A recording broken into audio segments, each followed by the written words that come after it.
4 minutes before the bottom of the hour to another Fox News alert. A 49-year-old man fined and released after police say they caught him with loaded illegal guns and a fake press pass near Donald Trump's Saturday rally in Coachella, California.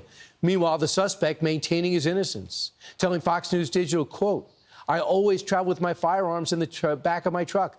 I've literally never even shot a gun. I'm the last person that would cause any violence and harm to anybody. I'm 100% a Trump supporter. This is a man I deeply admire." Riverside County, California Sheriff Chad Bianco joins us now. Sheriff, do you believe him? Is that why he's out? I mean, no, that's not why he is out. I certainly read his statements, and they're believable statements. But and I hope that was the case for his sake. But it doesn't change the fact that he brought the guns onto a Trump rally, and he was stopped before he got inside. Right. Inside his car were rifles and guns unregistered, were passports with different names. He had a phony license plate, and inside the SUV, it was all torn up. He had a lot of explaining to do. What did you do when you began to unravel what he might have been up to?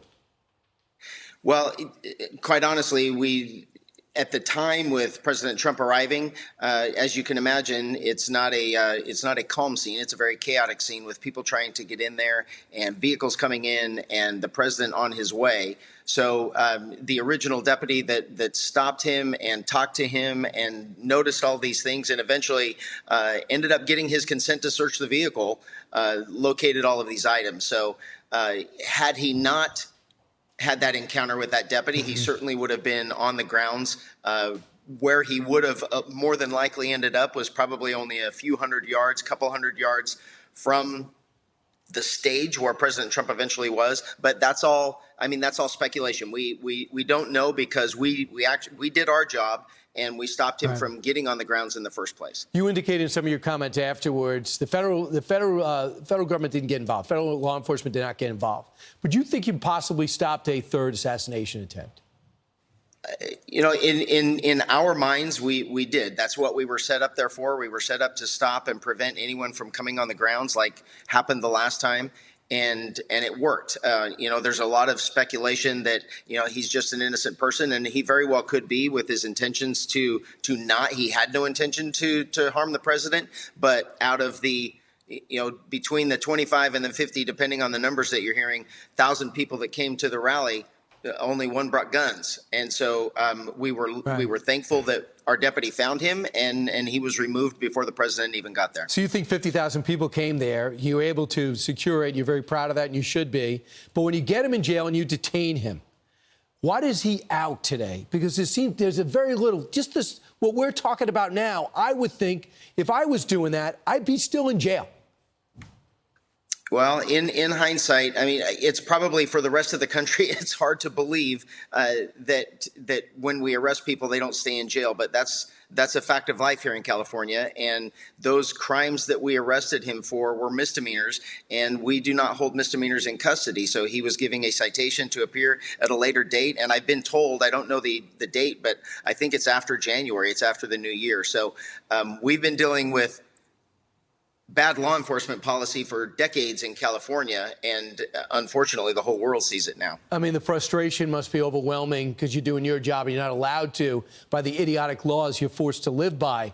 But let's look at this right now. Do we know anything about Vem Miller, his background? Does he have a history? He says he was a Hollywood guy who changed his beliefs because of his homogenous community, or something to that effect. What else do we know about him? Well, for us, we know very little. And I think a lot of the problem that we are seeing now is the social media world is just taking on a life of its own. And of course, this is big news, but a lot of people fill in blanks where there are blanks, and most of the time they're wrong or they add things. One of the things that led to this controversy is he had a license plate on his vehicle that was unregistered, which is strange. And then the license plate was indicative of people that adhere to a sovereign citizen is what we refer to them as. I think they refer to themselves as that belief in that the government rules and laws don't apply to them. And he had a license plate on his car that was this indicative being used by those people. So by saying that, and here it's a little bit of a detriment to law enforcement, to me, when we try and be as open as we possibly can, that's misconstrued later on. And so I never said that he was part of that group. I said it's indicative of that group of people that believe like that. But at the time, we knew nothing about him. That's up to the FBI to find out his background and what he was involved in, if anything. And I'm sure that will come out later. But all we can go off of is what we see at the time and what we know. And what we know now is the only thing that we could arrest him for was those weapons violations. Do we know that's his real name? I couldn't tell you what his real name is. The only thing I can say for sure is this is a personal belief. The identifications, the different identifications that he had, Vem was consistent. So I'm sure his name is Vem, but there were different names and different variations of Miller or other names. And so I honestly couldn't tell you what his real name is. See, I thought that you could keep him for 48 hours, and being that there's so many questions about him, being how well armed he is, and the lies that he's happy, the different IDs he's happy to use, the different passports he had on him. I mean, this whole thing's reek of suspicion. Any one of these things seems overwhelmingly reason to keep him detained. But you say your hands are tied. Well, I don't want to say our hands are tied. I'm telling you that, unfortunately or fortunately for him, unfortunately for us, in California, that's all we can hold him for is the weapons charges, and it's a misdemeanor.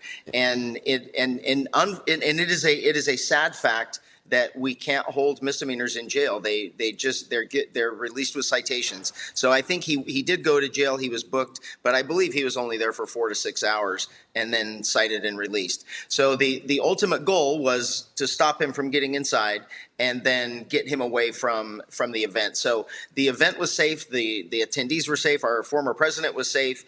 And then any follow-up that's going to happen concerning the passports, concerning his intent, that can be done later. Yeah, he's safe because you did your job. That's it. Sheriff, we hope so. I'm certainly proud of the deputies, what they did, and catching this and before he got those guns inside was good. All right, Sheriff Bianco, thanks so much. Appreciate it. We'll look to see who Vem Miller really is. Thank you. I'm Steve Ducey. I'm Brian Kilmeade. And I'm Ainsley Earhart. And click here to subscribe to the Fox News YouTube page to catch our hottest interviews and most compelling analysis.